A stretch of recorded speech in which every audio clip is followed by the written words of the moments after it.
अस्सलाम वालेकुम रहमतुल्लाहि बरकातहू। प्यारे बच्चों, आप लोगों का इस्तकबाल है अक्सीर एकेडमी पर। ना आज हम जो टॉपिक स्टार्ट करने वाले हैं, और अभी हम जो टॉपिक स्टार्ट कर रहे हैं वो है अर्थवर्म, जिसको हम क्या कहते हैं, केचुआ। क्या कहते हैं हम उसको? केचुआ। ना जो अर्थवर्म होता है, जो केचुआ होता है, हम इससे मानूस है, हम उसको देखते हैं। हम आमतौर पे ये जो केचुआ है इसको सिद्धोड़ कहते हैं। इसको क्या कहते हैं? हम सिद्धोड़ कहते हैं, केचुआ होते हैं ना। ये जो सिद्धोड़ है, ये जो केचुआ है, ये कैसा होता है? तो जो केचुआ होता है, केचुआ एक सुर्ख, कैसा होता है ये? सुर्ख भूरा जमीनी गैर फिक्रिया। कैसा होता है? गैर फिक्रिया। अब गैर फिक्रिया का मतलब क्या होता है? तो इंग्लिश में इसके लिए वर्ड इस्तेमाल होता है इनवर्टिब्रेट। क्या बोलते हैं हम उसको? इनवर्टिब्रेट। फिक्रिया, गैर फिक्रिया। तो आपको याद होगा जब हमने मेंढक के मामले में बात किया था, तो मेंढक के मामले में हमने कहा था कि फिक्रिय जानदार। ये कैसा है? गैर फिक्रिय जानदार, क्योंकि इसके पास क्या नहीं होती है? इसके पास नोटोकॉर्ड नहीं होती, या हम कहेंगे इसके पास फिक्रिया नहीं होता, या फिक्रा नहीं होता है। फिर ये जो होते हैं, ये हमेशा आपको कहाँ दिखाई देंगे? ये आपको नम मिट्टी में। कहाँ दिखाई देंगे आपको? नम मिट्टी में। और नम मिट्टी के भी ऊपरी सतह पर ये मौजूद होते हैं। फिर दिन के वक्त में ये मिट्टी में सुराख करके, क्या करके? सुराख करके रहते हैं। ये जो सुराख होता है इसको कहा जाता है बरोज। क्या कहा जाता है सुराख को? बरोस। तो इंग्लिश में इसके लिए एक स्पेशल लफ्ज है, वो है बरोस। और ये जो बरोस बनाते हैं, ये जो सुराख बनाते हैं, ये जो होल बनाते हैं, और ये होल को जब वो घर की तरह इस्तेमाल करते हैं, तो इस बरोस को बनाने के लिए वो क्या करते हैं? जो जमीन होती है, उस जमीन को निगल कर, उस जमीन को क्या करते हैं? वो निगलते हैं, मतलब उसका वो क्या करते हैं? स्वॉलोविंग। क्या करते हैं उसको? वो स्वॉलोविंग करते हैं। स्वॉलोविंग करने का मतलब क्या होता है? ये क्या करते हैं? मिट्टी को खाते हैं, और मिट्टी को खाने के बाद उसको चबाते हैं।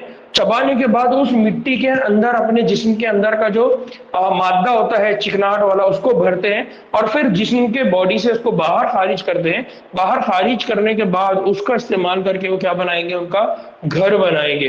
फिर अगर आप इनको गार्डन में यानी बागीचे में अगर इनको ढूंढना है, तो बागीचे में अगर इनको ढूंढना है, तो हमको क्या करना पड़ता है? इनको इसके फुजले, उनके जिस्म से जो फुजला है उसके जरिए से उनका क्या किया जाता है?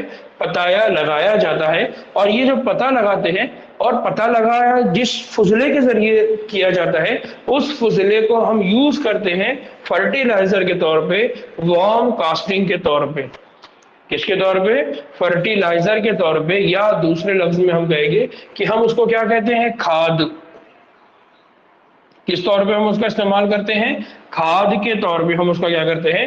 इस्तेमाल करते हैं। फिर हिंदुस्तानी जो केचुए हैं, या हिंदुस्तानी जो अर्थवर्म है, उनकी कुछ खास नू है।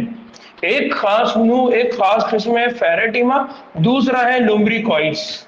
दूसरी कौन है? लुम्ब्रिकॉइड्स। तो इनकी जो नू है, या इनकी जो किस्में हैं जो हिंदुस्तान में, इंडिया में, भारत में मौजूद है, एक है फेरेटिमा।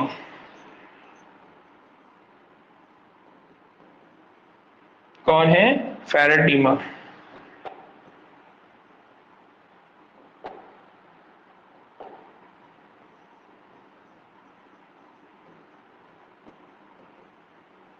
और दूसरा है लुम्ब्रिक। फेरेटिमा है, लुम्ब्रिकॉइड, ये दो है। जैसा हमने कहा कि जो मेंढक है ना, फुजला मतलब उनके जिस्म का जो फाजिल मादा है, खारिज मादा है, उसको कहते हैं फुजला। जैसा हमारे जिस्म से फुजला निकलता है ना, जिसको हम लैट्रिन कहते हैं, जिसको हम स्टूल कहते हैं, जिसको हम फीकल मैटर कहते हैं, वैसे इनके जिस्म से जो फाजिल मादा निकल रहा है, गैर जरूरी मादा निकल रहा है, उसको क्या बोला जाता है? फुजला। वो फुजले को खाद के तौर पे, वार्म कास्टिंग के तौर पे इस्तेमाल करते हैं। शुक्रिया राजी। ठीक है ना? ठीक है, यहां तक बात समझ में आई? आपको याद होगा कि मेंढक, मेंढक का नाम क्या था साइंटिफिक? मेंढक का साइंटिफिक नेम क्या था? राना टिगरीना। जी, और कॉकरोच का यानी झिंगुर का, झिंगुर का नाम याद आ रहा है? Periplaneta americana. और अब यहां पर बात हो रही है किसकी? यहां पर बात हो रही है केचुए की, अर्थवॉर्म की। उसका एक नाम है फेरिटीमा और दूसरे का नाम क्या है? लुम्ब्रिकॉइड। याद रहेगा? तो ये नाम आपने याद रखना है, ठीक है?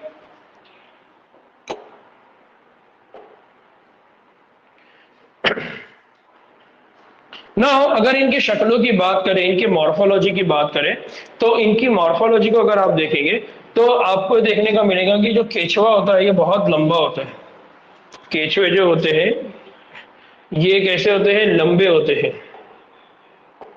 जो केचुआ होता है तो केचुए का लंबा बेलन नुमा जिस्म होता है। कैसा होता है? लंबा बेलन नुमा। फिर जो एक जैसे बहुत सारे हिस्से में बटा होता है। अब एक जैसे बहुत सारे हिस्से का मतलब क्या होता है? यहाँ हिस्से का मतलब है सिगमेंट। यहाँ हिस्से का मीनिंग क्या है? सिगमेंट। यानी यहाँ हिस्से को दूसरे लफ्ज में क्या बोला जा रहा है? टुकड़े। तो ये छोटे छोटे आपको जिस्म के अंदर क्या दिखाई दे रहे हैं? टुकड़े दिखाई दे रहे हैं। तो बहुत सारे छोटे छोटे इनके क्या होते हैं? टुकड़े होते हैं। और ये जितने भी टुकड़े हैं तो आप इनको अगर गौर से देखेंगे तो सारे टुकड़े एक जैसे होते हैं। एक जैसे होने की वजह से इनको क्या कहा जाता है? मेटामर। क्या कहा जाता है इनको? मेटामर। इस तरह से इनके पास 100 से 120 तकरीबन कितने मेटामर है इनके पास? 100 से लेकर 120 मेटामर है। एक जैसे दिखने वाले सिगमेंट है, एक जैसे दिखने वाले टुकड़े मौजूद होते हैं।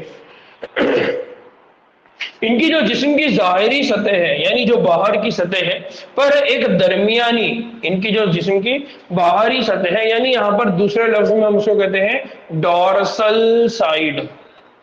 क्या बोलते हैं उसको? Dorsal side. डॉर्सल साइड मतलब जोहरी, जोहरी जानिब। क्या बोलते हैं इसको? जोहरी जानिब। तो इनकी जो जोहरी जानिब होती है जिसको हम क्या कहते हैं? डॉर्सल सरफेस कहते हैं। वहां पर क्या मौजूद होता है? वहां पर मौजूद होता है दरमियानी जोहरी लाइन। क्या होती है वहां पर? दरमियानी जोहरी लाइन यानी एक खत होता है। क्या होता है? खत होता है जो बाहर की तरफ होता है। जोहरी जानिब यानी यहां पर अगर मैं कहूं, यहां पर अगर मैं समझाने के लिए आपको बनाऊं तो इस तरह से यहां पर एक खत होता है जो दरमियान में है।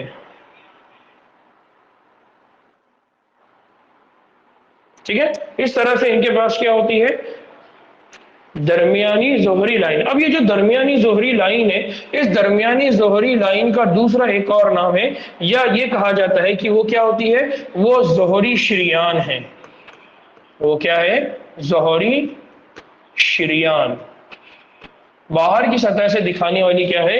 दिखने वाली क्या होती है? वो जोहरी जानिब की क्या होती है? वो शरियान होती है। फिर ये जो जोहरी शरियान है ये जिस्म के तूलुल बलदी महवर की तरफ होती है। कैसी होती है? तूलुल बलदी। तूलुल बलदी मतलब ऊपर से लेकर नीचे तक। तूलुल बलदी का मतलब क्या होती है? ऊपर से लेकर नीचे तक, लॉन्जिट्यूडिनल, ये तूलुल बलदी होती है ना। इसके बतनी सतह पर, अब इसके बतनी सतह की अगर बात करें यानी पेट वाली साइड की अगर बात करें, अंदर साइड की बात करें, तो यहां पर क्या होती है? यहां पर होती है जेनाइटल ओपनिंग। यानी क्या होती है? पोर होती है। यहां देखिए, यहां पर नाम लिखा हुआ है, यहां पर जेनाइटल ओपनिंग होती है, जेनाइटल पोर होती है। अब ये बतनी साइड का मतलब क्या होता है? ये हो गया जोहरी। बतनी के लिए यहां पर लफ्ज इस्तेमाल होता है, वो लफ्ज है वेंट्रल। कौन सा साइड? Ventral side. इस वेंट्रल साइड को यहां पर ट्रांसलेट क्या किया गया है? बतनी। यानी मैं अगर यहाँ खड़ा हूं तो ये जो साइड है मेरा, ये बतनी साइड है, और ये जो साइड है मेरा, ये जोहरी साइड है। तो ये है डॉर्सल और ये साइड है मेरा क्या है? वेंट्रल। तो अब ये जो वेंट्रल साइड है, बतनी साइड है, उस बतनी साइड को, वेंट्रल साइड को आप कैसा पहचानेंगे? तो यहाँ पर क्या मौजूद होता है? यहाँ पर मौजूद होता है, उसको क्या कहा जाता है? उसको कहा जाता है जेनाइटल। क्या बोला जाता है इसको? Genital opening. क्या कहा जाता है इसको? Genital opening. अब जेनाइटल ओपनिंग कितनी होगी? तो हमको मालूम है जेनाइटल जब भी वर्ड यूज होता है तो ये लफ्ज इस्तेमाल होता है तौलीदी अजू के लिए। तो यहाँ पर जेनाइटल ओपनिंग का मतलब क्या है? तौलीदी अजू का जो मुंह होता है उसकी यहाँ पर बात हो रही है। और जब जेनाइटल ओपनिंग होगी तो जेनाइटल ओपनिंग दो होगी। एक जेनाइटल ओपनिंग वो होगी जो नर के लिए होगी, नर तौलीदी उजू के लिए होगी। दूसरी जो जेनाइटल ओपनिंग होगी वो मादा उजू के लिए होगी। इसलिए यहां पर देखिए इस फोटो के अंदर आपको दिख रहा है, एक है फीमेल जेनाइटल अपर्चर और दूसरा है मेल जेनाइटल अपर्चर। ये जो अपर्चर वर्ड है, अपर्चर का भी मतलब क्या होता है? ओपनिंग होता है। उसका भी मतलब क्या होता है? पोर होता है। और इन तीनों का मतलब होता है सुराख। इन तीनों का मतलब क्या होता है? सुराख। ठीक है, तो यहां याद रखना है इसके पास क्या होता है? पोर होती है, ओपनिंग होती है। ठीक है, नाउ अब इसके अगले सर पर, अब अगले सर का मतलब क्या होता है उसको भी थोड़ा समझ लीजिए कि यहां पर तीन अलग अलग लफ्ज आपको समझ रहे हैं। एक लफ्ज हमने कहा डॉर्सल, जिसको हम कहते हैं जोहरी जानिब। दूसरा वर्ड वेंट्रल, जिसको हम कहते हैं बतनी जानिब। ठीक है, तीसरा एक लफ्ज यहां पर और है। वो तीसरा लफ्ज क्या हो रहा है? वो तीसरा लफ्ज है अगले सर। अगले, अगले वर्ड का मतलब यहां पर क्या होता है? अगले का मतलब होता है अगले और पिछले। तो अगले लफ्ज के लिए यहां पर इस्तेमाल होता है एंटेरियर। क्या बोला जाता है? एंटेरियर। जब सबसे आगे का है, यानी ये मेरा जो सर है ये कौन सी साइड है? एंटेरियर। और जहां मेरे पाऊ है वो कौन है?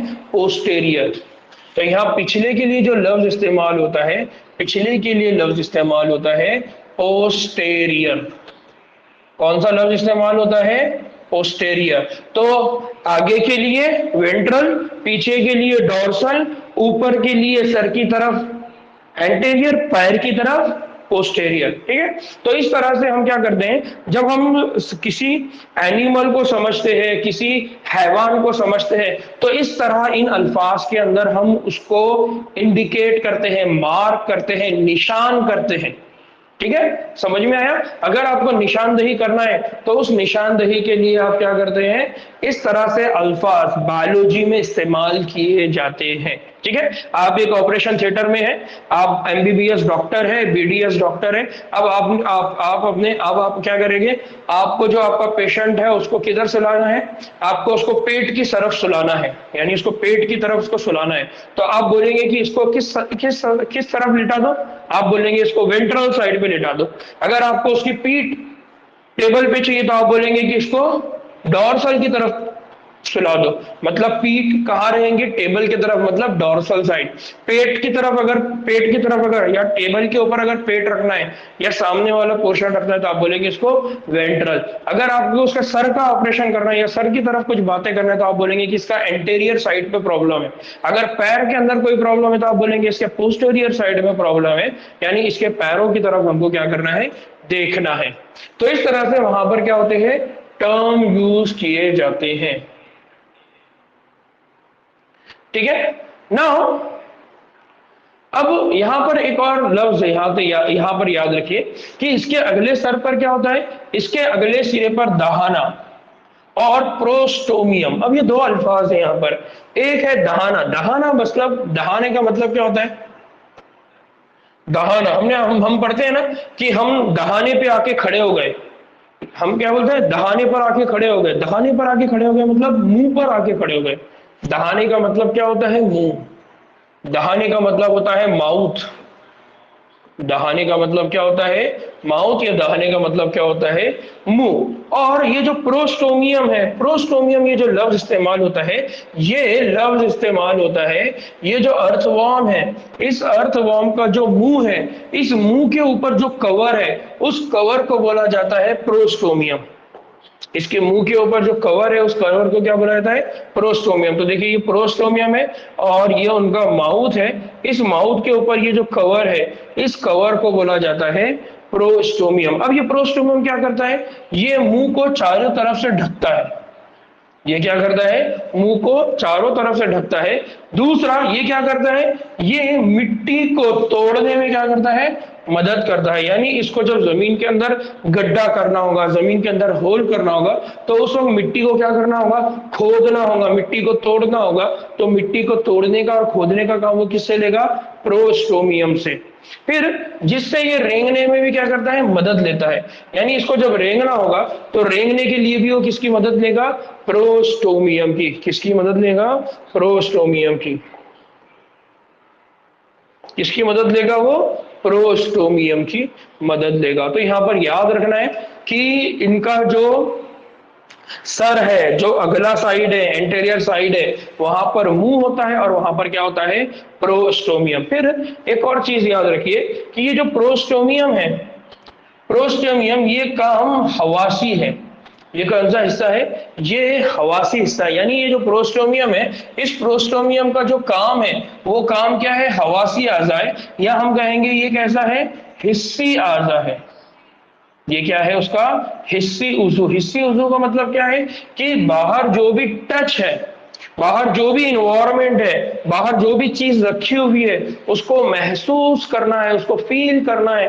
तो वो फील करना है, उसको महसूस करना है, मालूम करना है, उसके लिए वो किसका इस्तेमाल करेगा, प्रोस्टोमियम। किसका इस्तेमाल करेगा, प्रोस्टोमियम। फिर यहां पर एक और चीज याद रखिए कि जिस्म का जो पहला हिस्सा है, यानी जो पहला सिगमेंट है, ये वाला जो सिगमेंट है ना, ये पहला सिगमेंट, फर्स्ट सिगमेंट, ये फर्स्ट सिगमेंट है उसका, है ना, ये वाला फर्स्ट सिगमेंट। अगर इसको इधर बताए तो ये कौन है, फर्स्ट सिगमेंट। इस फर्स्ट सिगमेंट को कहा जाता है पेरिस्टोमियम। क्या कहते हैं उसको, पेरिस्टोमियम। दो लफ्ज देखिए, एक है पेरी, एक है प्रो। प्रो का मतलब क्या होता है, प्रो का मतलब होता है कवर। प्रो का मतलब क्या होता है, कवर। और पेरी का मतलब क्या होता है, पेरी का मतलब होता है पहला सिगमेंट, पहला हिस्सा, पहला टुकड़ा। उसके लिए लफ्ज क्या इस्तेमाल होता है, पेरिस्टोमियम। यहां तक बात समझ में आई, यहां पर किसी को कोई डाउट है, कोई है ऐसा जिसको बात नहीं समझ आ रही है?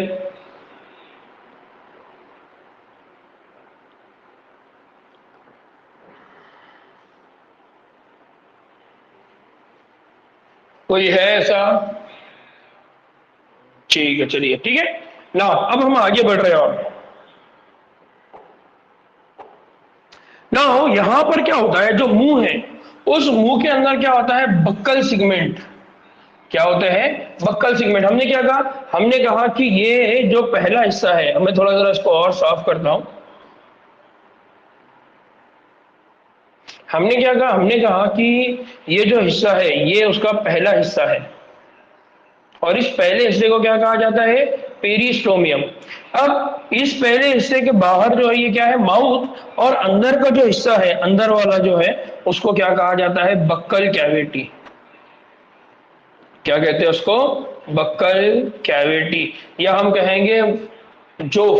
क्या कहेंगे, जोफ, जोफे दहन, क्या बोलेंगे हम उसको, जोफे दहन।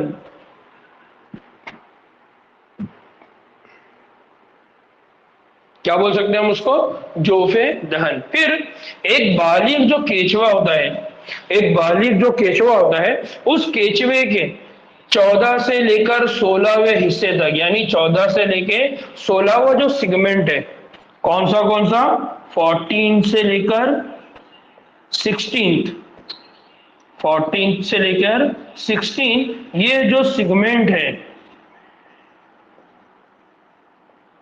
14 से लेकर 16 जो सिगमेंट है, वहां पर हुदूदी बाफ्त, ये बहुत अहम है। वहां पर क्या होता है, हुदूदी बाफ्त। हुदूदी बाफ्त का बना हुआ नुमाया गहरे रंग का, गहरे रंग का मतलब डार्क रंग का एक बैंड होता है, एक बैंड होता है, एक स्ट्रिप होती है, एक पट्टा होता है। उस पट्टे को क्या कहा जाता है, उस पट्टे के जरिए, उस बैंड के जरिए उस ढका होता है, उसको कहा जाता है क्लाइटेलम।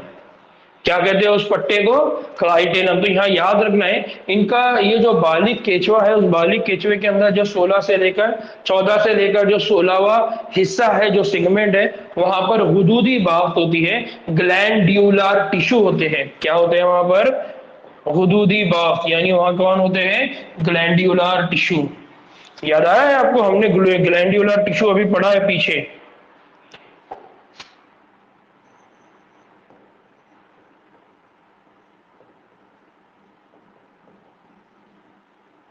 ठीक है, हुदूदी बाफ्त होती है, और ये जो हुदूदी बाफ्त होती है उसका कलर जो होता है, जो रंग होता है, वो बहुत ज्यादा डेंस होता है, बहुत ज्यादा क्या होता है, गहरा होता है, गहरा होता है, डेंस होता है। ठीक है, तो ये गहरा कलर वाला जो हिस्सा है उसको क्या कहा जाता है, उसको कहा जाता है क्लाइटेलम। क्या कहा जाता है इसको, क्लाइटेलम। क्या कहा जाता है इसको, क्लाइटेलम। इस तरह ये जो कॉकरोच, सॉरी ये जो अर्थवर्म है, केचुआ है, इसके जिस्म 3 हिस्सों में बटा होता है। इसके जिस्म को कितने हिस्सों में बटा जाता है, 3 हिस्से में। एक को कहा जाता है प्री क्लाइटेलर, दूसरे को कहा जाता है क्लाइटेलर, तीसरे को कहा जाता है पोस्ट क्लाइटेलर। तो ये देखिए यहां पर कौन है, क्लाइटेलम। ये कौन है, क्लाइटेलम। तो क्लाइटेलम से पहले वाला जो हिस्सा होगा, क्लाइटेलम से पहले जो हिस्सा होगा, जो पार्ट होगा, उसको क्या कहा जाएगा, प्री प्री क्लाइटेलर। और यहां से इसके बाद जो होगा वो कौन होगा, पोस्ट। क्या होगा, पोस्ट क्लाइटेलर। ठीक है, तो यहां याद रखना है, ये है क्लाइटेलम, इस क्लाइटेलम से पहले प्री क्लाइटेलर, इस क्लाइटेलम के बाद है पोस्ट क्लाइटेलर हिस्सा। ना यहां पर एक और चीज याद रखना है कि यहां दो हिस्सों के दरमियान, यहां क्या होता है, दो हिस्सों के दरमियान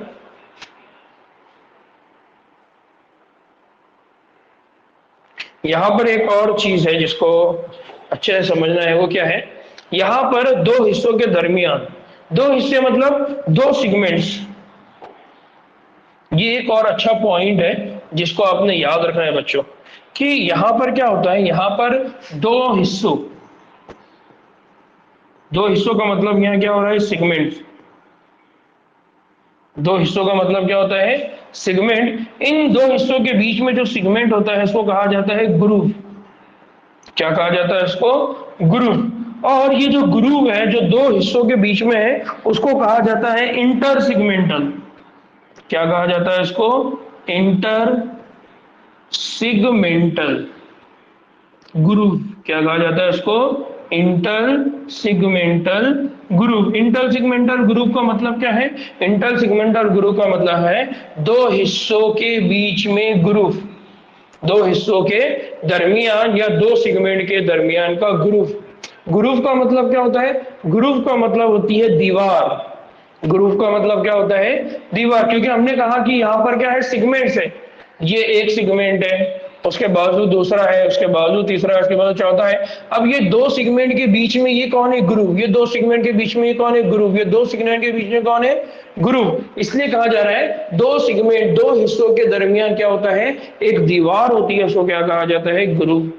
अब ये जो ग्रूव है इसकी खास बात क्या होती है, इस ग्रुप की खास बात क्या होती है, इस ग्रुप की खास बात ये होती है कि यहां पर 5वें से लेके 90 हिस्से, 5 से लेके 90 हिस्से में वेंट्रोलेटरल साइड, कौन सी साइड हो गई है, वेंट्रोलेटरल साइड पर 4 जोड़ी, वेंट्रोलेटरल साइड पर 4 जोड़ी होती है। किसकी होती है, वो होती है स्पर्मैथिका,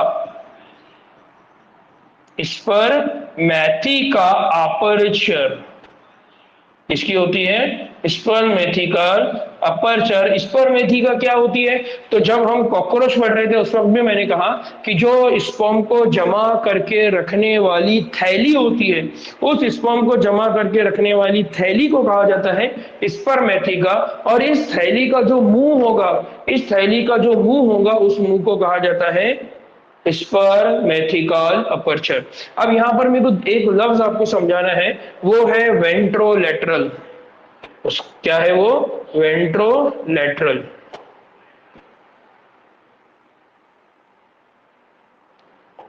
हमने क्या कहा, हमने कहा कि फॉर एग्जांपल ये एक कॉकरोच है, ये सॉरी बार बार कॉकरोच आ जा रहा है, केचुआ, ठीक है, ये एक केचुआ है, उसका ये एक सेगमेंट है, ये दूसरा सेगमेंट है, ये तीसरा सेगमेंट है, चौथा सेगमेंट है।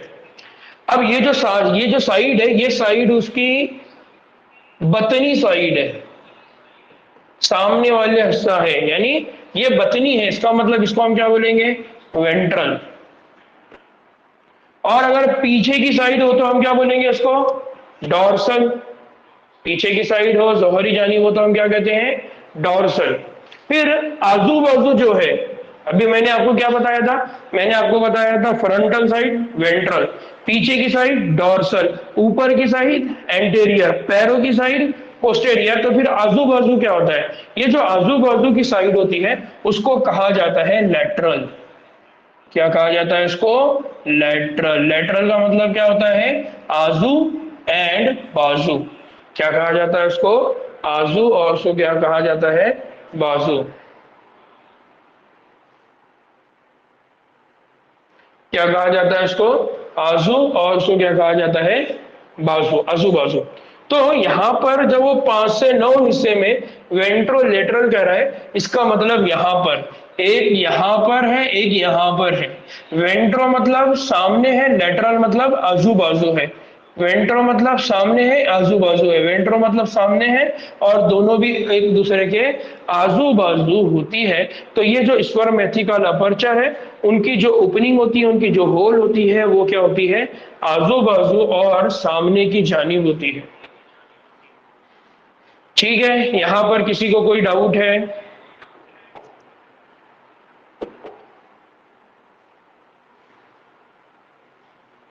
बात समझ में आ रही है क्या? बस हाँ हाँ हाँ या नो नो नो, ऐसा नहीं करने का बच्चों। नहीं समझ में आ रहा है, नहीं आ रहा है, समझ में आ रहा है, समझ में आ रहा है।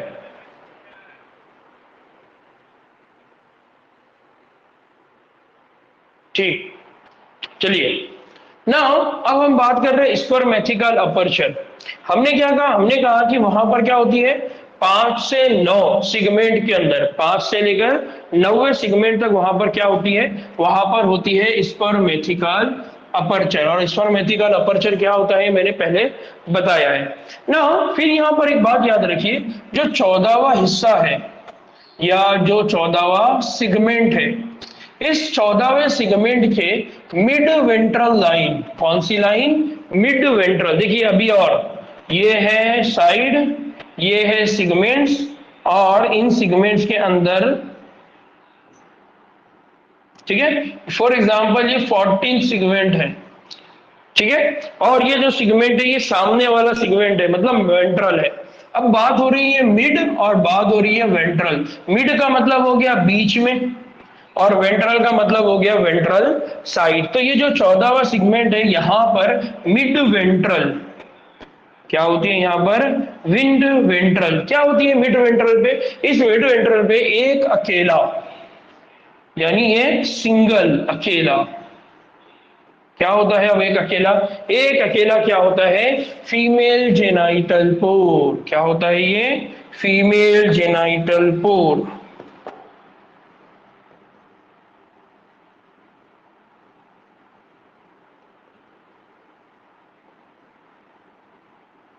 क्या होती है, फीमेल जेनाइटल पोर मीन्स मादा तौलीदी, मादा तौलीदी अजू। और इस मादा तौलीदी अजू का यहाँ पर क्या होता है, मुंह होता है, माउथ होता है, जिसको कहा जाता है फीमेल जेनाइटल पोर। फिर यहां पर है 18वां सिगमेंट, यानी ये 14th, 15th, 16th, 17th and 18th। अगर ये 18वां सिगमेंट है, तो इस 18वें सिगमेंट में क्या होता है, वेंट्रोलेटरल साइड। क्या होती है, वेंट्रो, वेंट्रो मतलब सामने, लेटरल मतलब ये एक हो गया, ये दूसरा हो गया। यहां पर दो, यहां पर क्या है, दो होल है, दो सुराख है, और ये जो दो सुराख है, या हम क्या कहेंगे, एक जोड़ी। क्या कहते हैं इसको, एक जोड़ी। एक जोड़ी किसकी होती है, मेल जेनाइटल पोर। किसकी होती है, मेल जेनाइटल पोर, यानी नर तौलीदी अजू का मुंह। क्या होता है, नर तौलीदी अज़ू का वहां पर क्या होता है, मुंह होता है, जिसको कहा जाता है मेल जेनाइटल पोर। फिर यहाँ पर एक और चीज याद रखना है कि इनकी जो जिस्म है, यानी ये देखिए यहाँ पर ये वाला हिस्सा यहां से लेकर यहां तक, यहाँ पर कौन है, क्लाइटेलम, और यहाँ पर कौन है, फीमेल जेनाइटल पोर, ये सिंगल। इसी तरह से यहाँ पर क्या है, मेल जेनाइटल पोर, ये देखिए क्या है, वहां पर मेल जेनाइटल पोर होती है। फिर जिस्म की सतह पर, इनकी जो जिस्म है उसकी सतह पर बहुत सारे छोटे छोटे पोर्स पाए जाते हैं। इनकी जो जिस्म की सतह है उसके ऊपर बहुत सारी छोटी छोटी पोर्स पाई जाती है। अब ये बहुत इंपॉर्टेंट है, इसको याद रखिए आप। ये क्या होती है, इनको कहा जाता है नेफ्रिडियोपोर। क्या कहा जाता है इनको, नेफ्रिडियोपोर। क्या कहा जाता है इसको, नेफ्रिडियोपोर। क्या मतलब होता है नेफ्रिडियोपोर, नेफ्रिडियोपोर का मतलब ये होता है वो सुराख, पोर का मतलब क्या है, सुराख, वो सुराख जिससे इखराजी मादे, इखराजी मादे, या हम कहेंगे फजूल मादे, क्या कहेंगे हम उसको, फजूल मादे,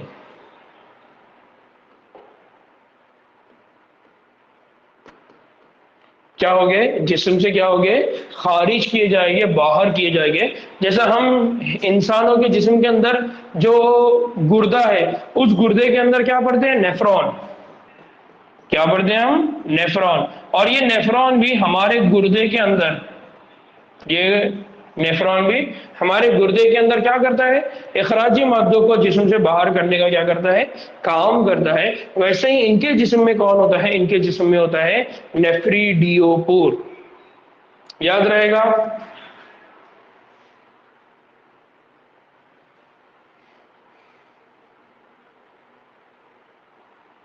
ठीक है। नाउ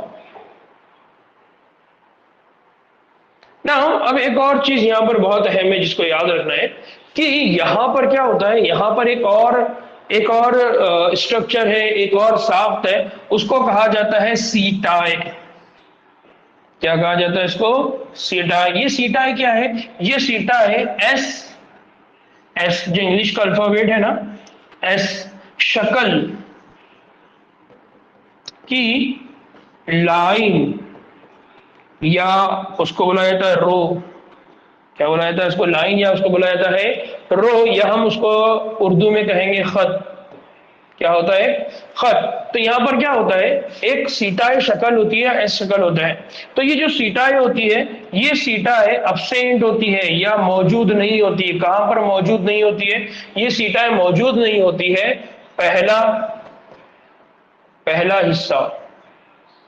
दूसरा, आखिरी हिस्सा। कहां पर नहीं होती है, आखिरी हिस्सा।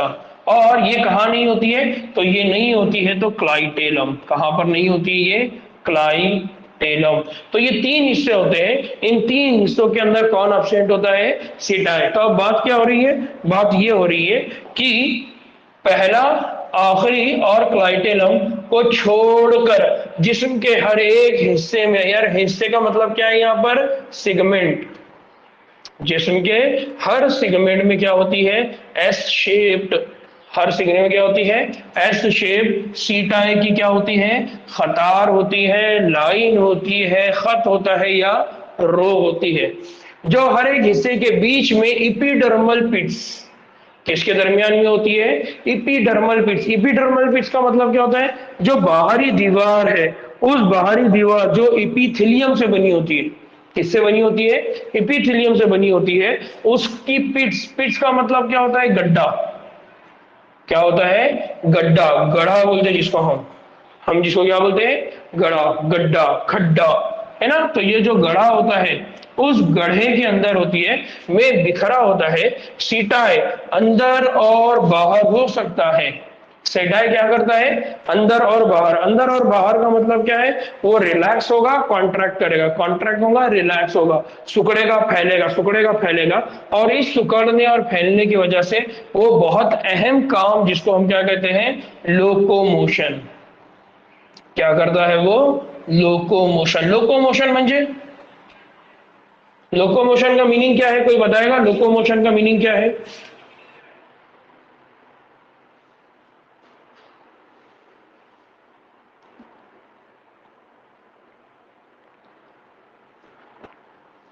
सिर्फ हरकत है क्या? सिर्फ हरकत है या हरकत से कुछ और भी बात इस हरकत का मतलब कुछ और भी होता है?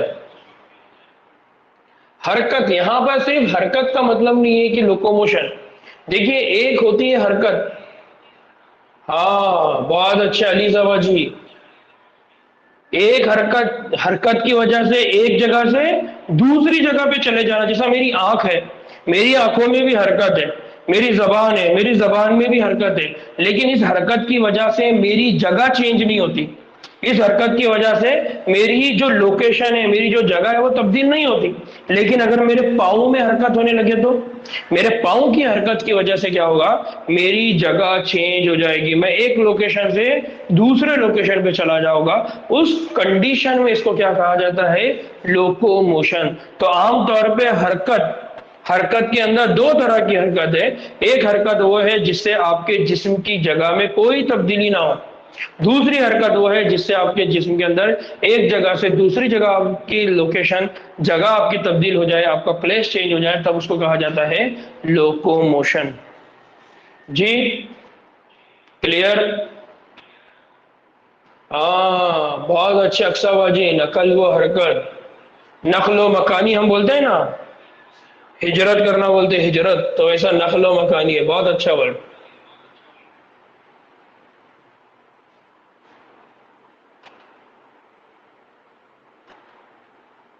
ना अब हम बात कर रहे हैं एनाटॉमी। अब हम किसकी बात कर रहे हैं, एनाटॉमी। अब हम किसकी बात करने वाले हैं, एनाटॉमी की बात करने वाले हैं। अच्छा ये मेरी स्क्रीन पे ये जो वर्ड्स हैं ये दिख रहे हैं क्या आपको? क्या छोटे छोटे दिख रहे हैं, ये क्लियर क्लियर दिख रहा है सब, क्या छोटा छोटा हो गया बहुत?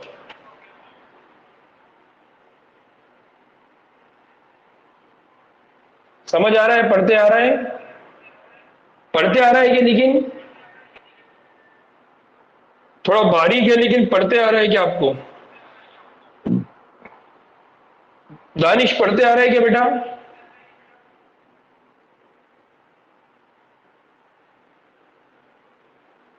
अच्छा माशाल्लाह अलीजाबा जी, ठीक है।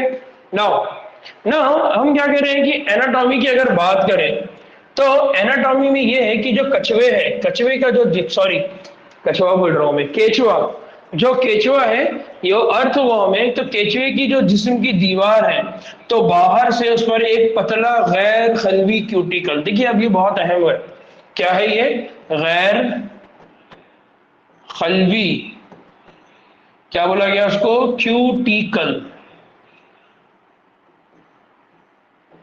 ना। इसको इंग्लिश में क्या कहते हैं, इसको कहा जाता है इंग्लिश में नॉन सेल्यूलर,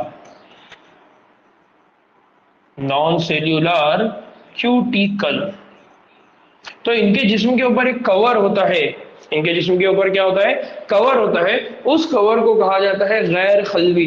गैर खलवी का मतलब क्या है, वहां पर सेल नहीं होता, वहां खलिया नहीं होता है, वो किसी और मटेरियल की बनी हुई होती है, इसलिए उसको कहा जाता है गैर खलवी क्यूटिकल। तो जो बाहर की सतह है इसकी, बाहर की जो जिस्म की दीवार है, उसमें सबसे पहले कौन होता है, गैर खलवी क्यूटिकल होती है, जिसके जरिए वो क्या होता है, मलफूफ होता है, ढका हुआ होता है, कवर करके रखा होता है।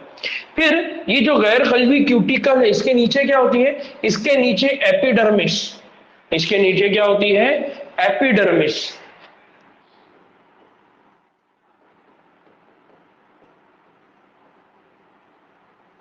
क्या होती है, एपिडर्मिस। और इस एपिडर्मिस के नीचे क्या होती है, इस एपिडर्मिस के नीचे होती है दो उजली सतह, दो उजली सतह। अब यहां पर कौन है, एक है एपिडर्मिस और दूसरी कौन है, दूसरी है मस्कुलर लेयर। आपको याद होगा मस्कुलर लेयर के मामले में हम पढ़ चुके हैं कि वो क्या करता है, कॉन्ट्रैक्शन एंड रिलैक्सेशन, ठीक है। तो यहाँ पर क्या होता है, यहाँ पर एपिडर्मिस है, एपिडर्मिस के नीचे कौन है, उजलाती लेयर है ना। इस उजलाती के लेयर के नीचे सबसे अंदर की जानिब, अब इस उजलाती लेयर के नीचे भी सबसे अंदर की जानिब कौन होती है, वो होती है सीलोमिक इपिथेलियम। उसको क्या कहा जाता है, सीलोमिक एपिथेलियम।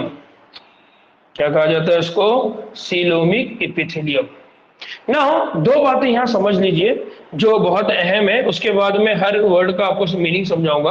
पहली बात कि जो एपिडर्मिस है, ये एपिडर्मिस एक अकेला कॉलमनार इपिथेलियल सेल की सतह से बना हुआ होता है, जिसमें इखराजी हुदूदी खलिए होते हैं, जिसमें क्या होते हैं, इखराजी हुदूदी खलिए। तो ये जो एपिडर्मिस है, इस एपिडर्मिस को बनाने वाले सेल कौन से हैं, बनाने वाले सेल कौन से हैं, columnar epithelial, columnar epithelial cell. कौन है, कॉलमनार एपिथेलियल सेल, या जिसको हमने क्या कहा था, सुतूनी, याद आ रहा है, सुतूनी एपिथेलियल खलिए। और ये जो कॉलमनार एपिथेलियल या सुतूनी जो खलिए होते हैं, उनके अंदर हुदूदी खलिए होते हैं। क्या होते हैं उनके अंदर, हुदूदी खलिए। इसका मतलब ये है कि जो केचुआ है, इस केचुए के जो एपिडर्मिस लेयर है, उसको बनाने वाले जो खलिए हैं वो कॉलम की तरह दिखने वाले सुतूनी खलिए है। और उनके अंदर जब तब्दीली होती है, जब उनके अंदर मॉडिफिकेशन होता है, तो उसकी वजह से वो क्या करते हैं, हुदूदी का काम करते हैं, सिक्रीशन का काम करते हैं। दूसरा कि यहां पर हमने कहा कि मस्कुलर लेयर, दो उजली सतह, कितनी उजली सतह है, दो है। ये जो दो उजली सतह है, उसमें से एक जो उजली सतह है वो है सर्कुलर। वो कैसी है, सर्क्यूलर। दूसरी कौन सी है, वो है लॉन्जिट्यूडिनल, तूलुल बलदी। लॉन्जिट्यूडिनल मतलब तूलुल बलदी, सर से लेकर पांव तक, तो सर से लेकर पांव तक। और दूसरी जो है वो कैसी है, सर्कुलर, जिस्म के अतराफ दायरे की शक्ल में वो मौजूद होती है। तो इस तरह से इनके जिस्म के अंदर कितनी लेयर होगी, इनके जिस्म के ऊपर जो हो गई है, 1 2 3 और 4। तो इनका जो जिस्म है वो कितनी सतहों से, इनकी जो वॉल है, इस वॉल के अंदर कितनी सतह है, 4। देखिए अल्लाह की इतनी सी मखलूक है, इतनी छोटी सी मखलूक है, उसके ऊपर 4 लेयर है, 4 लेयर से इसको अल्लाह ताला ने ढाक के रखा हुआ है। तो उसकी हिफाजत देखिए वो कैसी करता है। बात समझ आई, यहां पर किसी को कोई डाउट है?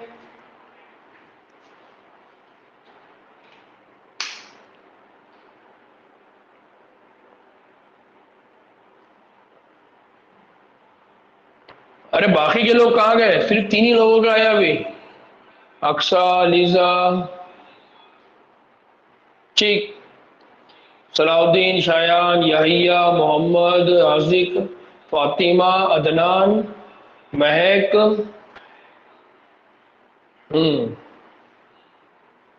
दानिश का भी आ गया, ठीक है ना। तो ये एक बेसिक स्ट्रक्चर है जिसको आपको याद रखना है, जो इनकी बाहर की सतह पर है, इनके बाहर के जिस्म के ऊपर मौजूद है, ठीक है ना। अब हम इनके एनाटॉमी के अंदर एक और अहम बात को समझने वाले हैं। वो अहम बात क्या है, उस अहम बात को क्या है कि इनका जो जिस्म है, उस जिस्म के अंदर क्या है, हाजमे की नली है। क्या है, हाजमे की नली है। और ये जो नली है ये सीधे ट्यूब की तरह होती है। ये किस तरह से है, सीधे ट्यूब की तरह। तो ये क्या है, ये उनके हाजमे की नली है। और ये हाजमे की नली कैसी है, सीधे ट्यूब की शक्ल की है। आपको मालूम है, हमने कहा है कि जो हाजमी निजाम है, जो हाजमी निजाम है, तो वो केचुए का हाजमी निजाम भी अगर हो, तो उस केचुए के हाजमी निजाम के अंदर भी एक कैनाल है जिसको हम क्या कहते हैं, एलिमेंटरी कैनाल, ग़िज़ा की नाली या ग़िज़ा की नली, जिसको हम क्या कहते हैं, एलिमेंटरी कैनाल। तो इनके पास भी एलिमेंटरी कैनाल होती है जो सीधी ट्यूब की तरह है। फिर जो जिस्म के पहले से लेकर आखिरी हिस्से तक पाई जाती है। अब ये जो हाजमी नली है ये पहले हिस्से से लेकर कहां तक होगी, आखिरी हिस्से तक, पहले से लेके आखिरी हिस्से तक, यानी first segment to last segment. जो पहला सेगमेंट होता है उसको हमने क्या कहा, पेरिस्टोमियम। क्या कहा हमने उसको, पेरिस्टोमियम। और जो आखिरी हिस्सा होता है उसको कहा जाता है एनल सेगमेंट। क्या कहा जाता है उसको, एनल सेगमेंट। तो ये याद रखिए, पहला सिरा और आखिरी सिरा, या पहला सेगमेंट और आखिरी जो सेगमेंट है। फिर यहां पर एक और चीज याद रखना है, बहुत अहम है, जिसको याद रखना है आपने, कि ये एक मीकाती मुंह दानी कहवा में खुलता है, जो बढ़कर उजलाती फेरिंग्स के हिस्से में जाता है। यहां पर अब क्या है कि एक मेखाती मुंह दहानी कहवा। अब यहां पर क्या हो गया कि ट्रांसलेशन में थोड़ा गड़बड़ हो गया। यहां पर जो होता है उनका दहानी कहवा यानी जो मुंह है। अब ये जो मुंह है ये मुंह कहां से कहां तक है, तो फर्स्ट से 3 सेगमेंट। नहीं, ये जो माउथ है उनका, ये माउथ है, ये माउथ कहां से कहां तक है, तो माउथ जो होता है वो 1 से लेकर 3, फर्स्ट से लेकर थर्ड सेगमेंट तक है। उसके बाद जो होता है ये मुंह होता है, तो मुंह जाके कहां पर खुलता है, फेरिंग्स। कहां जाके खुलता है, फेरिंग्स। अब ये जो फेरिंग्स की लोकेशन है तो वो कहां पर है, वो है फोर्थ सेगमेंट। कहां पर है, चौथे सेगमेंट में। फिर उसके बाद क्या होता है, फेरिंग्स के बाद एक छोटी पतली ट्यूब, जिसको क्या कहते हैं, एसोफेगस। एसोफेगस कहाँ होता है, ये एसोफेगस है। एसोफेगस की लोकेशन की बात करें तो एसोफेगस कहां से कहां तक है, 5th to 7। कौन से सेगमेंट से कौन से सेगमेंट तक है, 5वें से लेकर 7वें सेगमेंट तक ये मौजूद है। फिर उसके बाद एसोफेगस के बाद क्या होता है, आगे की जानिब बढ़कर एक उजलाती गिजार्ड। क्या है, यहां पर एक हिस्सा है जिसका नाम क्या है, गिजार्ड। ये जो गिजार्ड है, ये गिजार्ड कहां से कहां तक होता है, तो ये गिजार्ड 8 से 9, कौन से वाले हिस्से में है, 8 to 9। कौन से वाले हिस्से में है, 8 से लेकर 9 तक है। फिर ये जो गिजार्ड है ये क्या काम करता है, कैसा काम करता है, इसको हम आगे देखेंगे। उसके बाद एक और हिस्सा है, वो हिस्सा कौन है, वो है मैदा। वो कौन है, मैदा। तो यहां पर देखिए ये है स्टमक। स्टमक कहां से कहां तक है, तो स्टमक ये हमारे जिस्म के अंदर कहां से स्टार्ट हो रहा है, 9th, और खत्म कहां पर हो रहा है, 14th। कहां से स्टार्ट हो रहा है, 9th, और कहां खत्म हो रहा है, 14th। और उसके बाद क्या है, हमारे जिस्म के अंदर इंटेस्टाइन है। ये इंटेस्टाइन 15th सेगमेंट से लेकर लास्ट सेगमेंट, कहां से कहां तक है, 15 से लेकर लास्ट, यानी एनल सेगमेंट तक कौन मौजूद होता है, हमारे जिस्म के अंदर कौन होता है, इंटेस्टाइन मौजूद होता है। तो ये बेसिक कुछ चीजें हैं जिसको हमने याद रखना है। क्या याद रखना है, यहाँ सबसे पहले याद रखना है कि जो माउथ है, जो मुंह है, वो 1 से लेकर 3 के हिस्से में मौजूद है। मुंह के बाद कौन है, फेरिंग्स, वो कहां पर है, 14 सेगमेंट पे है, चौथावें हिस्से में है। उसके बाद है एसोफेगस। एसोफेगस कहां पर है, 5वें से लेकर 7वें हिस्से तक है। उसके बाद गिजार्ड है। गिजार्ड कहां से कहां तक है, 8 से लेकर 9वें हिस्से तक है। जो स्टमक है वो 9वें से लेकर 14वें हिस्से तक है। और उसके बाद है इंटेस्टाइन, आंत है। वो आंत कौन से हिस्से में है, 15 से लेकर आखिरी सेगमेंट तक, आखिरी हिस्से तक।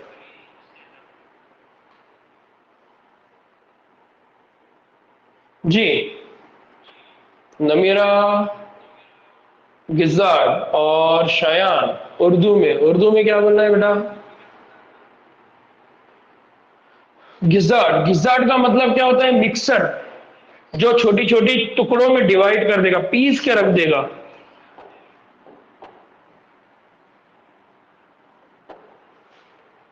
नाउ अब बात हो रही थी कि गिजार्ड क्या है, तो यहां पर ये बातें तो समझ में आई आपको, माउथ, फेरिंग्स, एसोफेगस। अब नया आपके लिए है गिजार्ड। गिजार्ड क्या होता है, तो ये मिट्टी के छोटे छोटे जर्रों को और सड़ी गली पत्तियों को पीसने में क्या करता है, मदद करता है।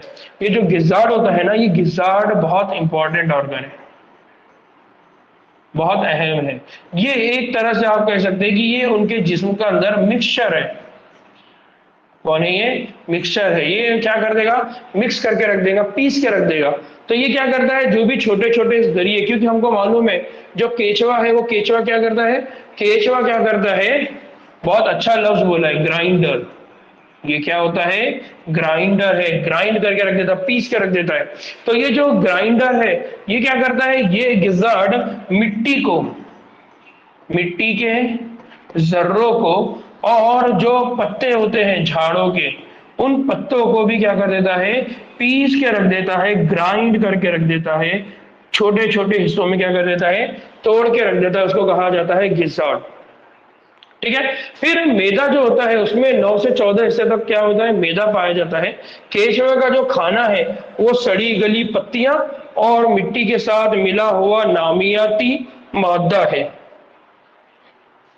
इसका जो खाना है वो क्या है, सड़ी गली पत्तियां हैं और मिट्टियों के साथ जो मिला हुआ नामियाती है, जो इनऑर्गेनिक मटेरियल है, वो उसका क्या है, खाना है ना। यहाँ पर एक गुदूद है, एक ग्लैंड है। उस ग्लैंड का नाम क्या है? उस ग्लैंड का नाम है कैल्सीफेरस गुदूद।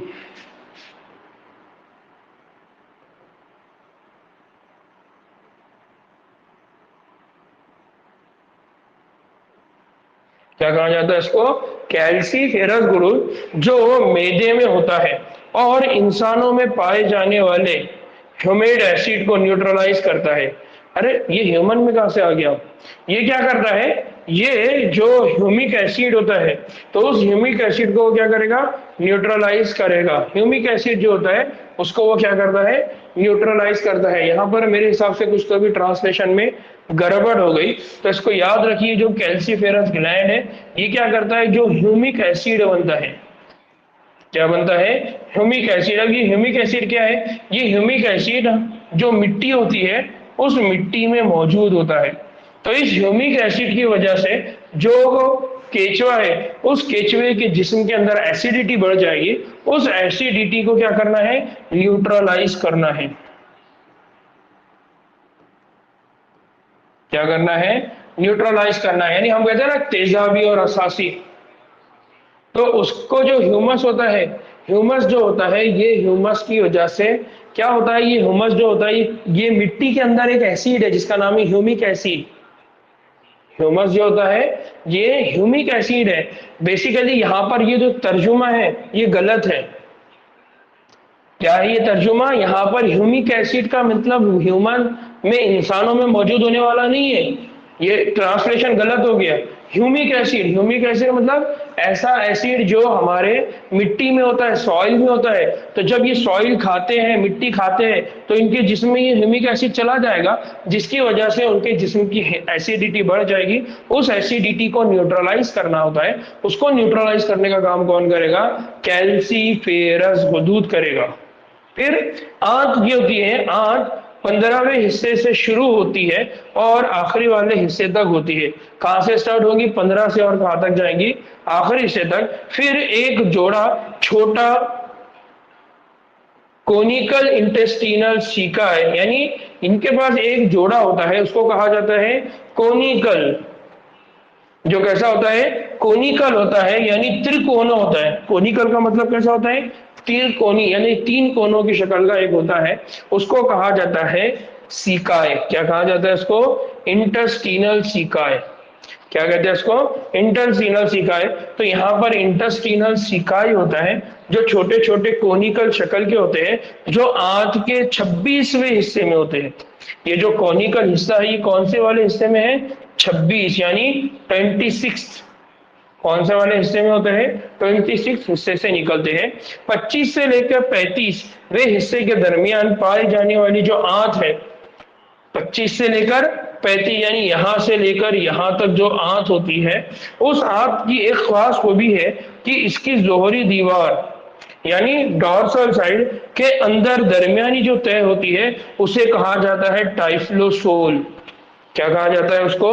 टाइफ्लोसोल। क्या कहा जाता है इसको?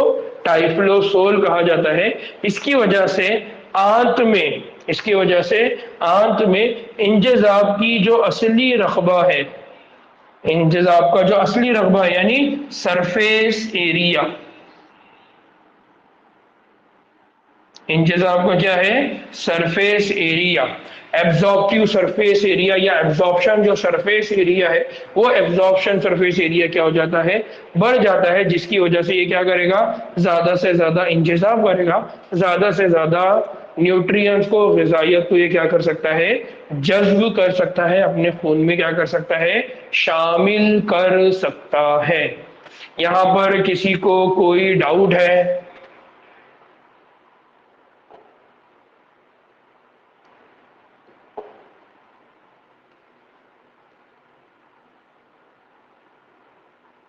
हाँ बहुत अच्छा एलिजा, टाइफ्लोसोल ये विल्लाई की तरह काम करता है।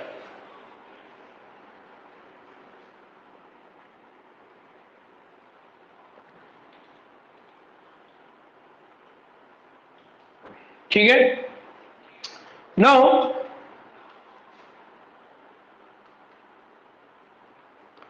फिर यहां पर एक और चीज याद रखिए कि जो हाजमे की नली है, इस हाजमे की नली के बाहर, यानी हाजमे की नली जहां खत्म होने वाली है, हाजमे की नली के बाहर की तरफ एक छोटे गोल सुराख के जरिए, छोटा सा क्या होता है, गोल सुराख होता है, जहां पर किसे होते हैं, एनस, उसको क्या कहा जाता है, एनस कहा जाता है, उसका आखिरी हिस्सा कहा जाता है। तो हम ये कहते हैं कि जो एलिमेंट्री कैनाल है, एलिमेंट्री कैनाल शुरू होती है माउथ से, और एलिमेंट्री कैनाल खत्म कहां पर होती है, एनस। कहां पर खत्म होती है, एनस। फिर जो नामियाती मुरक्कबात होते हैं, नामियाती मुरक्कबात से भरपूर खामरे निगली हुई मिट्टी के हाजमे की नली के जरिए गुजरती है, जहां हजमी खामरे इस पेचीदा चीज को छोटे छोटे जज्ब हो जाने वाली इकाइयों में क्या कर देते हैं, तोड़ देते हैं। अब जो भी नामियाती मुरक्कबात है, जो भी ग़िज़ा है, वो ग़िज़ा जब हाज़मी नली से गुजरेगी, तो हाज़मी नली से गुजरने के बाद क्या होगा, उसको छोटे छोटे हिस्सों में क्या किया जाएगा, तोड़ा जाएगा। अब ये छोटी चीजें आंत की झिल्ली के जरिए जज्ब कर ली जाती है। यानी हमने जो अभी पढ़े टाइफ्लोसोल, टाइफ्लोसोल ये एक ऐसा हिस्सा है जो फोल्डेड एरिया है, जो इंतजाम की शरह में क्या करेगा, इजाफा करेगा, और फिर इसका क्या किया जाता है, इस्तेमाल किया जाता है। यानी वो जो इंतजाम शुदा ग़िज़ा है, उन ग़िज़ाओं को आगे चल के फिर क्या किया जाएगा, इस्तेमाल किया जाएगा, उनको जिस्म के अंदर यूज किया जाएगा। ठीक है, तो यहां तक शायद आप लोगों को बात समझ में आई होगी। यहां पर किसी को कोई डाउट है?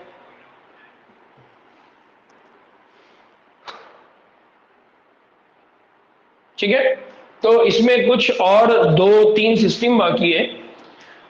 कल हम उन सिस्टम्स को खत्म करेंगे, उनको कंप्लीट करेंगे। ठीक है, कल ये पूरा इंशाल्लाह चैप्टर कंप्लीट हो जाएगा, ये पूरा सबक ही हमारा कंप्लीट हो जाएगा। और इस सबक के कंप्लीशन के बाद, इस सबक के कंप्लीशन के बाद मेरा इरादा ऐसा हो रहा है कि हम जो एक्सक्रीटरी सिस्टम है, या हमारे जो ह्यूमन फिजियोलॉजी वाले दो तीन चैप्टर्स हैं, उनको कवर करना, और उसके बाद फिर बॉटनी पे जाना, या फिर पहले बॉटनी करना फिर उस पे जाना। तो देखते हैं इंशाल्लाह कैसा होता है। शाम तक मैं आपको बताता हूँ कि कल हम ये खत्म होने के बाद कौन सा वाला सबक की शुरुआत करेंगे। अलबत्ता ये है कि बहुत सारे बच्चों के अभी इंफॉर्मेशन निकालना, एडमिशन चालू हो गया, क्योंकि आपको मालूम है मुसलमान बहुत करीब आने के बाद जाग जाते हैं असल में। अब जागने वालों की तादाद ज्यादा हो गई है, अब वो फटाफट फटाफट ये चाहते हैं कि 30 दिन में मैं उनका सिलेबस खत्म कर दूं। तो ऐसे जो आपके दोस्त है जो अभी जागे हैं, वो आना चाह रहे हैं, तो उनके बहुत सारे सवालात है। अगर कुछ उनको डाउट प्रॉब्लम है तो उनको मेरा नंबर दो, मैं उनसे बात करूंगा। लेकिन अब मेरा ये रहेगा कि जितने चैप्टर हमारे हो गए, उस चैप्टर से उनको हम आगे लेकर जाएंगे। सेकंड बैच तो मैं स्टार्ट करने ही वाला हूँ, लेकिन उस सेकंड बैच के लिए कुछ चीजें सोचना पड़ेगा। ठीक है, तो दुआओं में याद रखिए। अच्छा, कल संडे है, तो कल संडे को मेरा इरादा छुट्टी का है। आप लोगों का क्या इरादा है?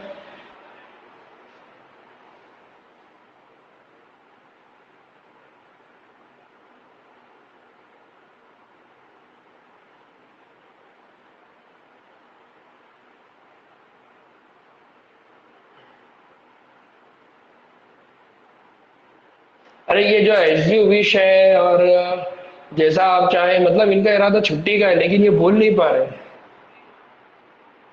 ठीक है, तो ये जो एसजी वाले हैं ना, ये बीच में आके खड़े हो गए, जिधर अपन जाएंगे उधर उतर जाएंगे, वो नहीं बोले तो अभी हाँ बोलेंगे और छुट्टी बोले तो भी खुश।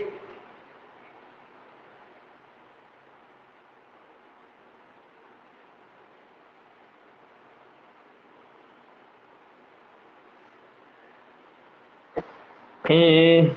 तो कल फजर के बाद ले लेते हैं क्या, क्योंकि कल फजर के बाद मेरे पास कोई काम नहीं रहेगा, तो हम फजर के मौके का इस्तेमाल कर सकते हैं कल। ठीक है, चलिए ठीक है, कल कल इंशाल्लाह हमारी जो क्लास रहेगी। अरे अब भी क्या, अब भी संडे हॉलीडे कहाँ से आ गया अभी ये? ठीक है, कल फजर के बाद इंशाल्लाह हम लोग 6:45 मैं क्लास स्टार्ट करूंगा। 6:45 से 7:45, 7:45 से 7:45। ठीक है, 7:45 बजे तक हमारी कल क्लास खत्म हो जाती है। तो मतलब ऐसा समझ लीजिए कि 8 बजे तक हमारी क्लास कल खत्म हो जाएगी। ठीक, चलिए दुआ में याद रखिए। अस्सलाम वालेकुम वरहमतुल्लाहि वबरकातुहू।